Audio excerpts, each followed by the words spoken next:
If you've been a renter, you know it's stressful to find the perfect place.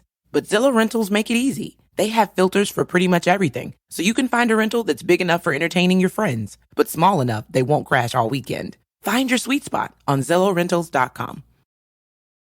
No matter where you are, there's probably a Speedway right around the corner. So whether you want a freshly brewed hot or iced coffee, fountain drink, or speedy freeze, Speedway's got the fuel to keep you going all summer.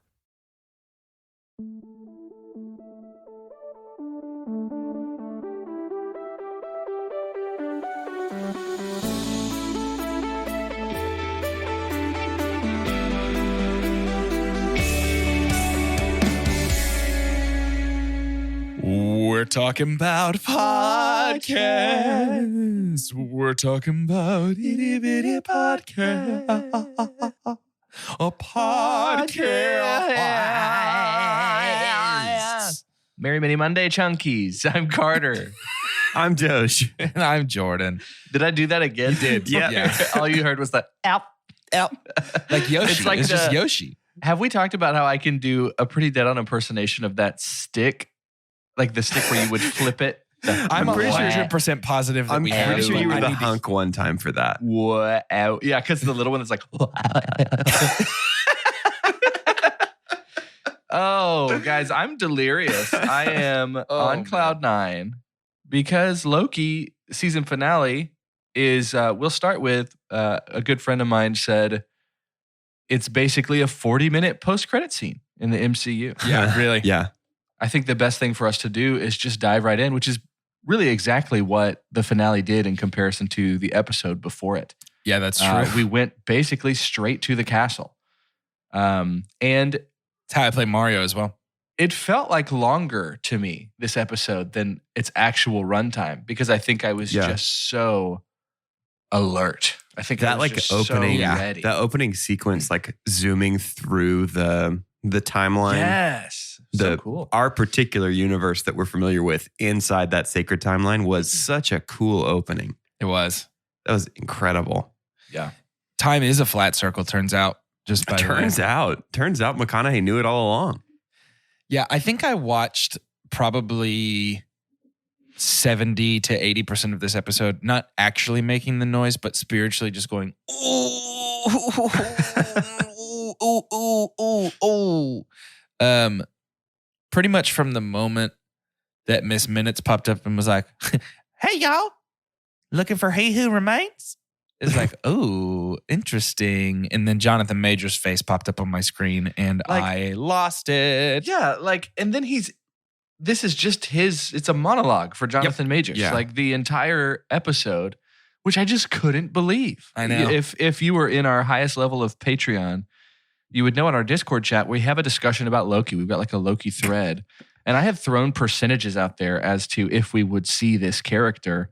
And they were very low. Like I was so wrong in my own predictions. I think that's the most exciting thing for me. And I'm gonna super pump the series.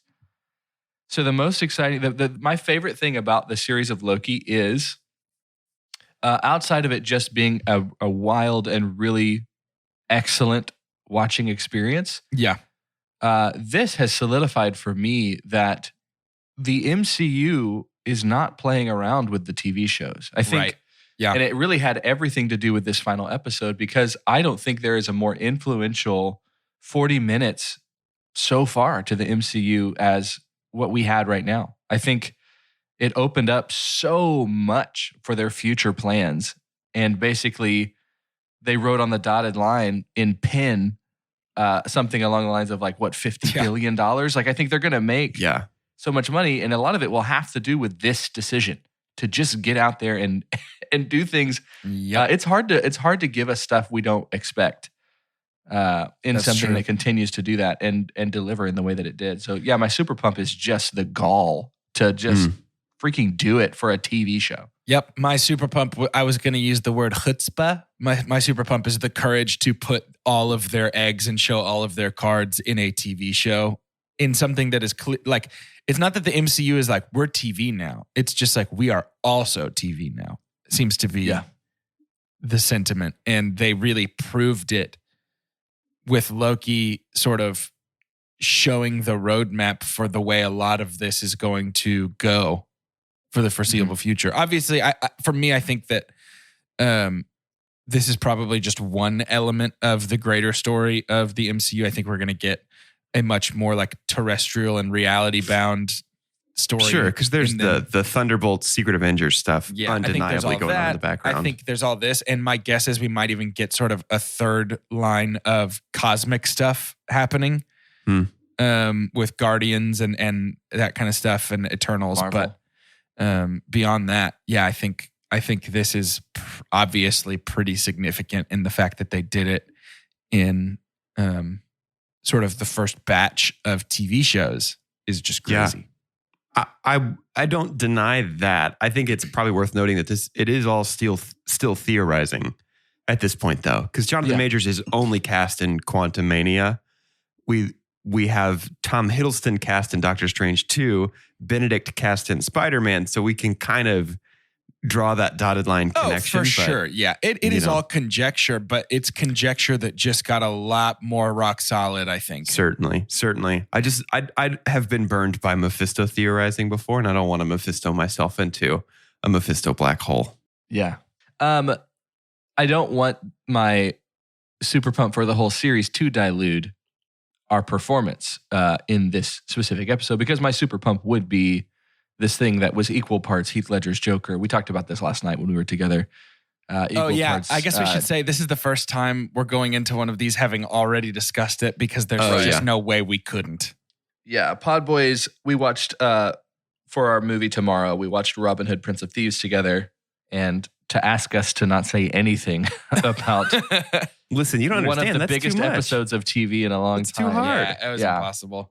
Way too hard. But yeah, it was just this wonderful, weird grab bag of characters that we've seen before and a little bit of stuff we haven't seen before. Yeah. There were times when I was like, there was just little moments that I was like, is he overacting? I was like, no, I think this is exactly what this character is to him. Yeah. But yeah, super pumped for the episode is Jonathan Abrams. I think that was Majors. Jonathan Majors. I get it wrong every time. It's Isaac Abrams or Majors for me, guys. Jonathan Majors is my super pump. Also, the really weird cameo from John Adams. That was crazy. That's unbelievable. Every John across all time, for all Johns always. All Johns. Jonathan Majors is also my super pump. Yeah, the episode-specific super pump is also Jonathan. I mean, it has to be Jonathan Majors. Because it was mostly him, right? The episode is like mostly Jonathan Majors. Yeah. Yeah. Dude, he's so good. I was enraptured by an apple. I was like, why does he keep eating that, man? Put the apple down. Put the apple down. Yeah. It was incredible. I loved it. Yep. So this is He Who Remains, right? In the comics, He Who Remains is the guy who created the TVA. Here in the MCU, they've sort of done a mix him up and combined him with some version of Kang the Conqueror. Maybe this is Immortus. Maybe this is the MCU version of Immortus. I mean, it makes sense. He's in a castle at the end of time, but yeah, I think He Who Remains probably is what we'll call him. Yeah, yeah, I'm comfortable with that.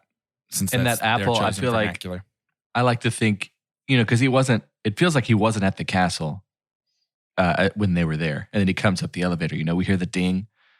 I like to think he went back to the tree of knowledge of good and evil. Yeah, and just snagged him a quick apple. He went to the actual Garden of Eden. Yeah, went to the Garden of Eden, got him a Honey Crisp. Do you think there's any chance? And ultimately, would seal his fate, right? I think that's what's fun too, is historically, you take that apple and you're screwed. So yeah, can we talk real quick about the scene where he crossed? Hang on. I was about to say, do you think there's any chance he skidooed into the Bible like Blue's Clues? And it would have been funny, but now we can't. Now go ahead. Very likely. Instead of He Who Remains, it's just He Who Skidooed. He Who Skidooed. Did you guys ever play Husker Du? The board game? I don't know what that is. It's a board game. You made it up. No, it's a board game. You can look it up. It's not very good. That sounds like a brand of jeans that they would sell for bigger teens. For thick young men. Does it have a lot of corn? Husker Du's. No, it's like there's like a spinning wheel and it's like a matching game basically, but you spin it doesn't matter. So the scene where he crosses the threshold beyond what he knows about. Mm-hmm. was amazing. Yeah. That's all I have to say about it. This episode is at high risk for hey, that part in Die Hard was awesome. Yeah, totally. Totally. But the scene where he crosses the threshold and just his realization of like, oh, that was it. I don't know anything beyond this.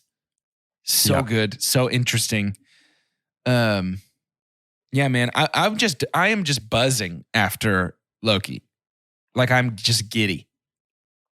Yeah. There's a lot to unpack. There really is. And I think some of the most shocking parts for me happen at the very end. Yeah.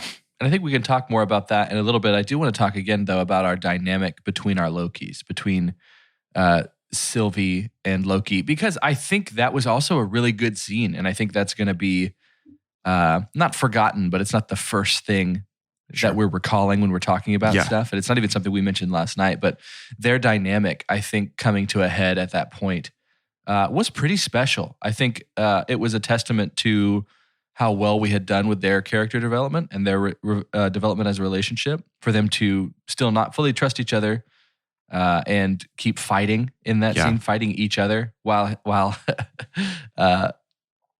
he who remains is just kind of watching.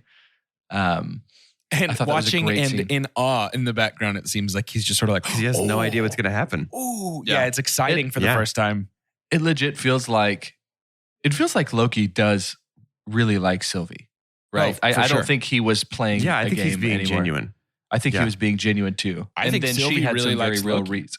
Yeah. Except they just had they were on both two different sides of that decision that they were given, to which both made sense for them. So Tom and Sophia are my series wide. They're a joint super pump. Tom Hiddleston, because it's not a surprise that Tom Hiddleston is a good actor. That he's awesome. That's probably the least spicy take that I could offer here in our Loki finale episode. Tom Hiddleston is a very good actor. Interesting. He's a very good actor. He's really, really great. He does such a good job here. And Sophia DiMartino is somebody that I had absolutely never heard of before this show. I think I had maybe never seen her face before in my life. Mm-hmm. And she blew me away. She is so good in this. And their chemistry with one another and the way that they react off of each other is really, really good. Do you think there's potential in fandom for the Sylvie Loki relationship to be paramount in terms of what people are pulling for or invested in over Wanda and Vision?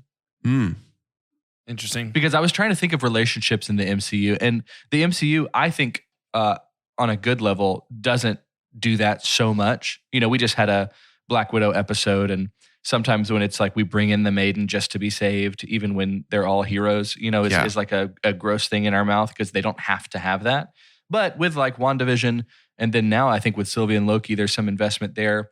In any other relationship, it's like Cap and Agent Carter, but we don't really see them together very much. We just and so we just know they like each other. We just know, and that was such a sweet moment at the end of Endgame, right, for him to get that last dance and all that. But I'm like, is this who we're pulling for here? Right? Is this the paramount relationship in the MCU? I don't know. Probably not yet, but I think it could be. Like I can imagine watching them in separate things, and I wouldn't be surprised if they were like there's something where we only see Sylvie, or there's something where we only see Loki in either an episode or in a movie. And I think because they've done so well, and a testament to your super pump for this series, Doge, I think the collective conscience is going to hope that we see them both together. I think if you get one without the other, you're going to be like, oh, bummer. Yeah. I want to see that chemistry again. I want to see where are they at, you know? I think there is no chance that we see them together before Loki season 2. And I think there is every chance we see a whole lot of Tom Hiddleston between now and then. Yeah. I agree. But I do think there is something to be said for when characters end up with such strong on-screen chemistry, you kind of can't help but hope that they're just kind of a package deal now. You know, I get that for sure. I think that we saw that with like Tom Tony Stark and Doctor Strange. Not that we hope they were a package deal, but like watching them interact and their egos get in the way of each other was always so fun that it was like, let's get more of that. Hobbs and Shaw. It's Hobbs and Shaw. Yes, it's exactly Hobbs and Shaw. I want to see them on screen together in everything from now on. Yep. Yeah, I'd like to watch a documentary and see Hobbs and Shaw pop up. Man, would it be a rockumentary at that point? Like a Unwrapped style TV show from Food Network where Dwayne The Rock Johnson and Jason Statham go around and tell me about how all my favorite snack foods get made. Do you think they would unbox some like Hatchimals on YouTube? Because that would be cool. That would be great, man. That'd be phenomenal. I'm not sure what a Hatchimal is, but I bet so. It was like the hottest Christmas toy of 2016. Okay. Yeah. Okay. No doubt, dude. Google it. I dare you. I'm not saying you're a liar. I'm not saying you're a liar. As you're looking up Hatchimal here, Jordan, let's talk a little bit about back at headquarters at the TVA. I hate these. I found Hatchimals and I hate them. Just FYI. What are they? No, they're not. They look like Furbies, but worse. Mm-hmm. Oh, fun. Yeah, they look like Furbies, but worse. I was kind of a little bit let down at Mobius's attempt to burn it down. I really wanted him to go in there and do a lot. And then it was kind of like, well, you know, Jonathan Majors is killing it right now, Owen, and we just have to give him another 2 minutes to just do what he wants. Because Renslayer kicks him. That's it's literally over. it. Yeah. Mobius he feels like one of the top agents, especially to have that close of relationship with the judge. Yeah. And that just was like kind of nothing. Yeah. And to be honest, so here is my super dump for the series. Somehow we did not navigate our time well enough to have 3 leads consistently. Yeah. Yeah. Mobius falls off halfway. Yep. He's still there, but he is, you know, we talk about the Sylvie Loki chemistry. It feels like it's it's 2 stories because the first half of this was all about, I mean, there were articles being written about Owen Wilson as Mobius. Oh, dude. Yeah. And it really fizzled out for me.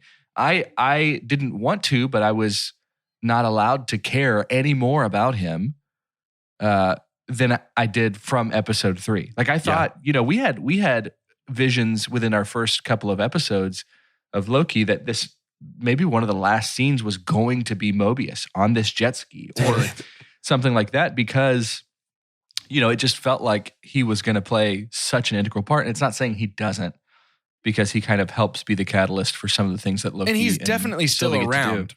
He'll be in season sure. 2. Yeah. Sure. But it's kind of a reset. My super dump for the series is the underutilization of Mobius. Which is so weird because he was so well utilized early. Yeah. Yeah. But yeah, I guess Just by about the second half of the season. It was really after he got like, pruned. Like once he got pruned, it was like that's when his growth stopped, I think.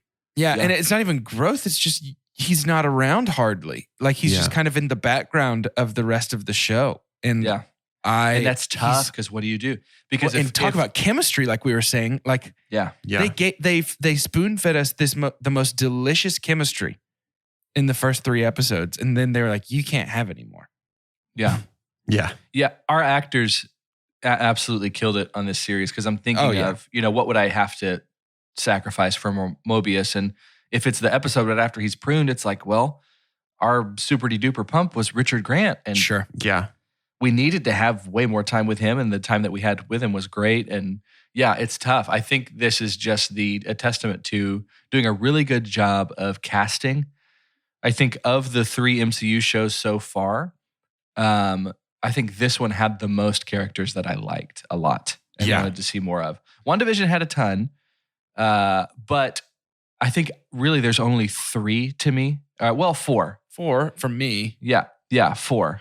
WandaVision's characters sort of fell off towards the end, though. Yeah.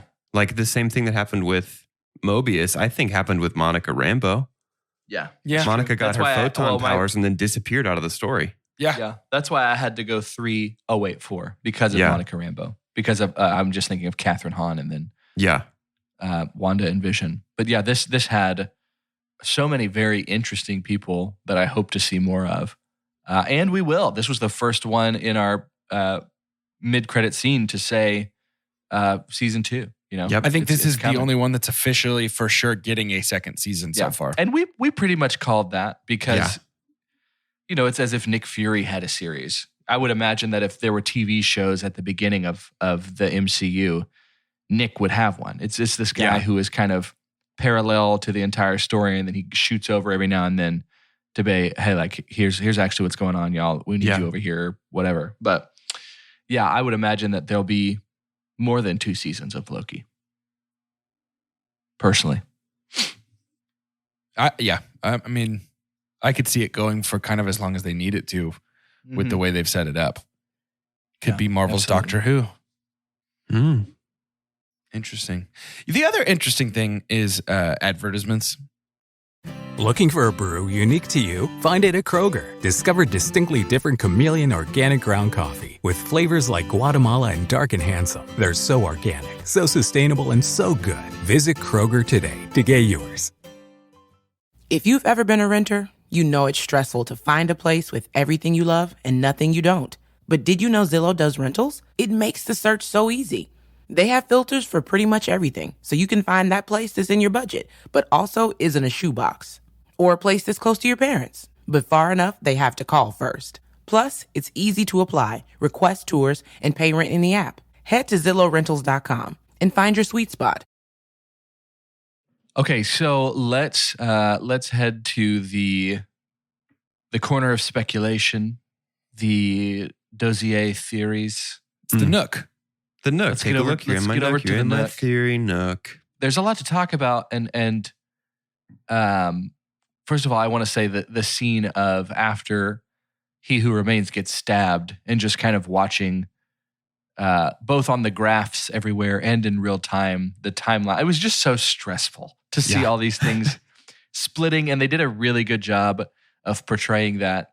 And I really can't get that little castle area at the end of time out of my head. That was just so well done. I think kintsugi is what you call when you have like it's a Asian. When it's been broken and like when it's been glued broken back and together then with gold, glued right? back together with gold. Yeah, it felt like the entire castle was kintsugi, and I thought that was really cool. Yeah. Let's talk about Loki getting back. So we've got 2 branches here. Sylvie has remained at the end of time, correct? She is at the castle. Yeah, at as the far end as we of know. time. Yeah. As far as we know. And Loki is back at the TVA because Sylvie pushed him there after them sharing their first kiss. Yeah. And so Don't you hate let's when that start happens, with, man? You finally get to kiss your lover who is also an alternate dimension version of you, and then she pushes you through a portal. Oh gosh, I hate it. Let's start with is there speculation for Sylvie's role from here on? Do you have any speculations there, or do we want to go straight to the TVA because Sylvie's is kind of like I have no idea. Yeah, I really have no idea I don't either. about Sylvie. I mean, I don't think that she stands a chance against a multitude of Kangs. So I don't think it's looking very good for her down in Immortus's castle, but we'll see. Yeah, we'll see. Well, we know TVA? she has his Timpad wristband thing. Yeah, She still has that. Yeah, I like Sylvie a lot. I hope that she stabbed He Who Remains and then immediately bounced to somewhere else on some other timeline. She's arguably, from what we can see, again, the timeline has had infinite breaks at this point, but she appears to be one of the best at time travel that we've ever That's seen. true. She's got a history of doing that since she was, 11? Yeah. So having what feels like the most expensive bougie Timpad in the universe too, I think she's become quite more formidable in terms of that. This probably means she can do the stuff of kind of moving and not getting hit. I don't know. It's like a Timpad and a time caller, basically. Yeah, so that's really cool. Back at the TVA, though, Loki comes to see Mobius to find that Mobius doesn't know who he is. In an episode that had a lot of jarring realizations and things like that, this almost took the cake for me. I think the fact that these two who had such sizzling chemistry might have to start over. And that was sad and shocking. And what are the theories here? What's going on? So there's so I'm not sure if this is Oh no. Oh no. Oh no. I'll go fast because mine is short and easy. There's basically two theories that I have, and essentially one of them is he has gone to a different TVA in a different timeline. This one is run by a less than benevolent version of He Who Remains. This one perhaps by a true Kang, a mean Kang, or that he has gone back to the same TVA, but the timeline is so screwed up that it has essentially reset itself. And this TVA is also either way, from the statue, we know this one is run by a Kang who is not using the guise of timekeepers and things like that. This one is just like, he's I'm more out in the Kang open. and the TVA is mine. Yeah. So whether this is the same one or an alternate TVA, which I don't know if there can be alternate TVAs if it exists outside of timelines. So I don't know. Right. I would lean toward no. I've been thinking about that a lot. I think it feels like this is probably not an alternate TVA because there has always only ever been one TVA, but there have always been multiple timelines contained within the sacred timeline. Like the sacred timeline is sort of like this bundle of cables, of wires, and each wire is its own timeline. And a timeline only gets pruned when something happens in that timeline that would lead to that variant being a threat to Kang. Right? I think this episode really gave us a lot of clarity around why people what a get Nexus pruned. event is. The Nexus events are not these things that are just like going to break reality. They're events that would lead to something being a threat to Kang, whether it is Sylvie deciding, like when she's playing on the steps of Asgard, when she decides, oh, I'm going to fight the dragon, I'm going to be good when she's playing with her little ship. She's pretending to be a Valkyrie who are heroes like, what's her name? Is her name Valkyrie? Valkyrie. Yeah, she's pretending to be a Valkyrie like Tessa Thompson's Valkyrie. And so she's decided to be good. So that could be a threat to Kang. Loki uses the time stone to step out of his role in the timeline. So he becomes a threat to Kang. That's why they both get pruned. But yeah, so all that to say, I think it has to be the same TVA, right? But then something, since it's outside of time, the multiversal war has probably already happened and been won in the air quotes past of this TVA by this conquering Kang. Yeah. It makes my brain hurt. It's weird, right? Because now we're watching this and we don't know like when did this happen, in relation to the rest of the MCU, because for Loki, it's been like a week, maybe 2 weeks since the events of Avengers. Yeah. But this is all outside of time. So this could have happened. We could have watched the entire MCU in the aftermath of this multiverse splitting off out of He Who Remains' control. Right. So that's interesting. I think that is something they're going to have to untangle in a way that maybe comics hasn't even ever done really well. Yeah. Yeah. That's going to be a tricky thing to translate. I think we have to remember that like Marvel execs have sat in rooms for years having these exact conversations Certainly. going, how do we unpaint this corner? Right. It's not like when they snapped Thanos away, they were like, crap, what do we do now? Yeah, we didn't think we were going to get this far. I can't believe the Avengers won.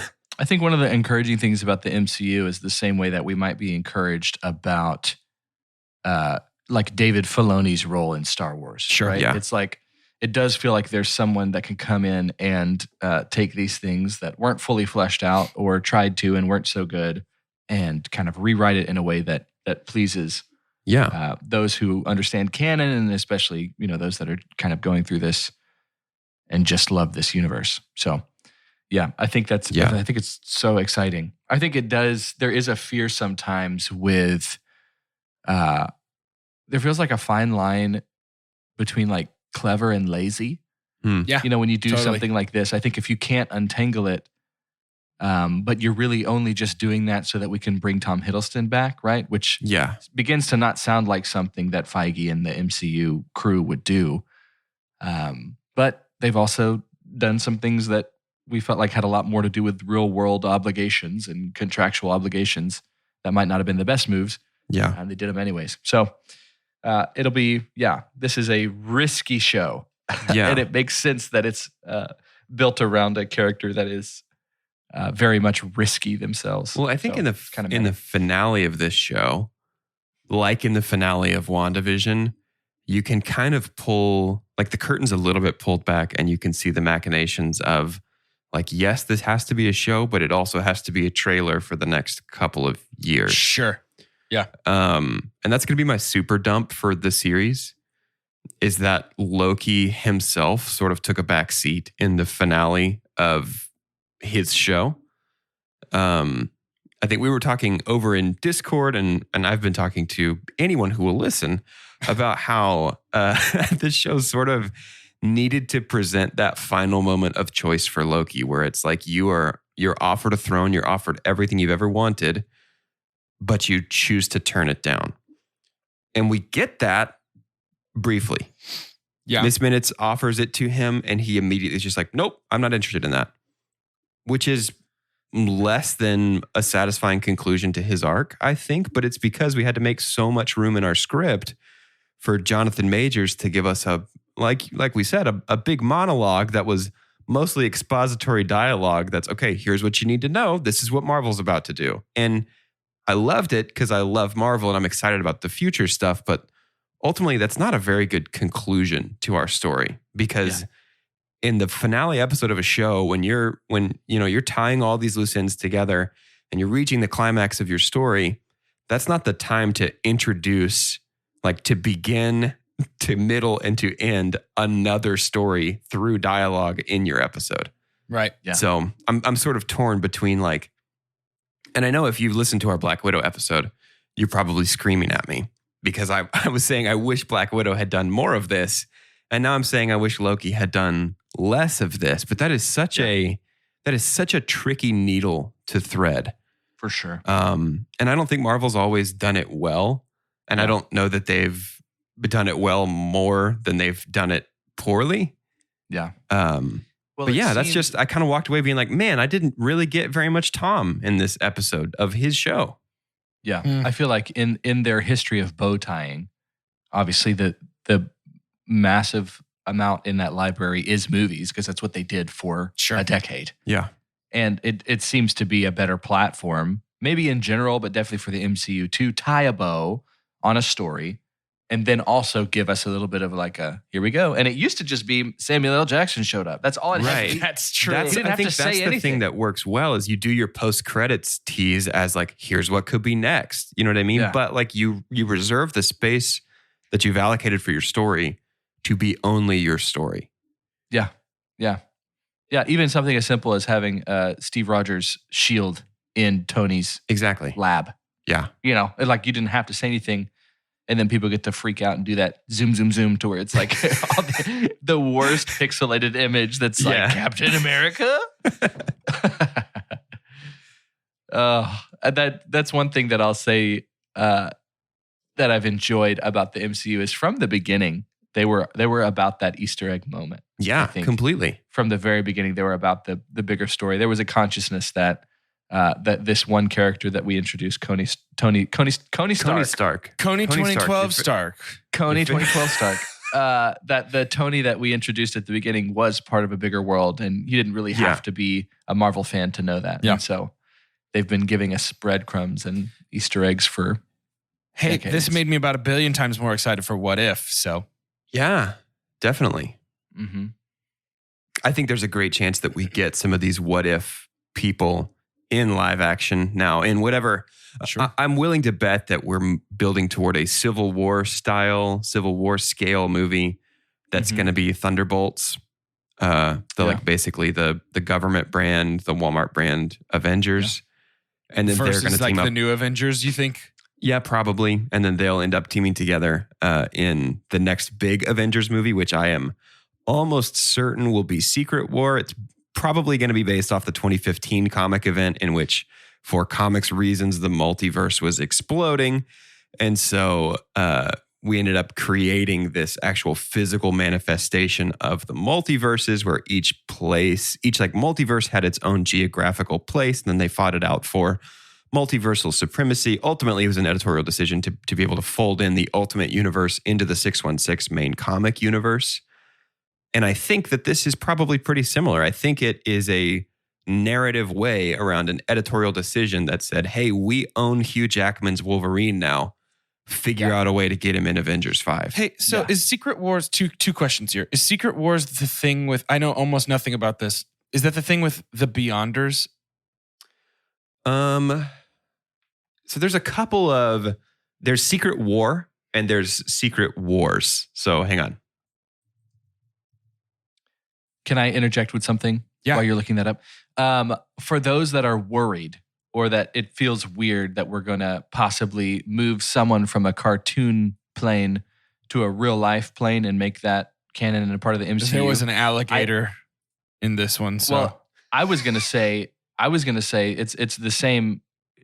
It's under the same branch, but on the Disney Star Wars side, for those of you that also loved Ahsoka being in Mandalorian, that's the same thing. So it's totally possible, and it's been done well before. It's true. It's a good point. The Beyonders are heavily featured in the 1984 and 1985 Secret Wars, which is a different event from Secret War, which is a different event from 2015 Secret Wars. There you go. Comics, baby. The other thing I was going to say is it wouldn't surprise me if we started getting, not started getting as in like ongoing, but if we had a couple Avengers movies closer together, like within a couple years of each other. Just because I feel like as they've got more avenues to tell their binding stories, we might get the major installments more frequently, is my only thought process. Yeah. It seems like, to me, it really seems like the direction they're going is that the movies are going to be reserved for like brand new hero introductions, like Shang-Chi, like the Eternals. Right. And then some sort of team up movie like Doctor Strange 2, like Spider-Man, but then every sort of individual story we're kind of getting as a TV show, like with our Armor Wars show, with our Nick Fury show, with our Wakanda show, our She-Hulk show, our Hawkeye show. Those feel like a little bit more of the smaller scale stuff, and the movies are going to be the bigger, with the notable exception of Black Widow, the bigger, more like universe shattering stuff. Yeah. Yeah. Makes sense. To end this episode, to end the season, to end our Loki series. R.I.P., man. Jonathan Majors. Hey, you character, got it. It was hard. Did you hear how hard that was for me? Jonathan Majors. He mentions that there are several versions of him. He says, sometimes I'm called the Conqueror, then he lists off all these things. I want your name, and then I would like for you to give me who do you think either in history or currently existing is actually a Kang or one of the he who remains. I'm Carter and Jeff Bezos. I was going to say Jeff Bezos. Sorry. Dang it. Is he still in space? Did he come back down? Did he go up? I thought that wasn't Bezos. That was No, Bezos is about to go. No, he's got a program. Virgin guy. I know. Isn't Bezos gonna be in the sky when this episode comes out? Oh, maybe. I don't know. When does Jeff Bezos go to... Wow, autocomplete. When does Jeff Bezos go to space? Jeff Bezos. What's that guy's name? Jeff Bezos is going to space on July 20th. So I think he's up tomorrow. Richard Branson. Yeah. Yeah. Jeff Bezos is going to space tomorrow. Maybe he'll stay there. I'm Doge. And in a twist nobody saw coming, Jonathan Majors himself is a variant of King the Conqueror. So that was my because second he answer. decided that he's going to come in and conquer the Loki TV show and just take over the finale. So Jordan, we took your answers. You're left with nothing. For Two Chunks and a Hunk, I'm Jordan, and it's Doge and Carter are King variants because they came and wanted to alter the timeline by stealing everything I thought would be good to do. Whoa. And they curb stomped all over my dreams of having good answers for this question. So now I'm left with simply the scraps. Is it the scraps of my apple that I've been taking giant bites of and chewing with my mouth open? First of all, scrapple. Second of all, no.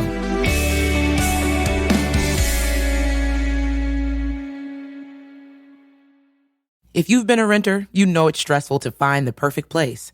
But Zillow Rentals make it easy. They have filters for pretty much everything, so you can find a rental that's big enough for entertaining your friends, but small enough they won't crash all weekend. Find your sweet spot on ZillowRentals.com.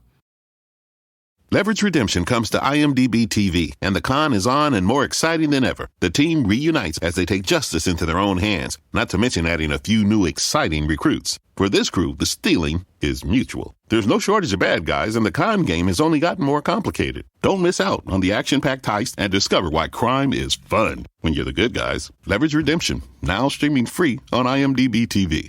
IMDb TV is available on Fire TV, Roku, or anywhere Prime Video is available.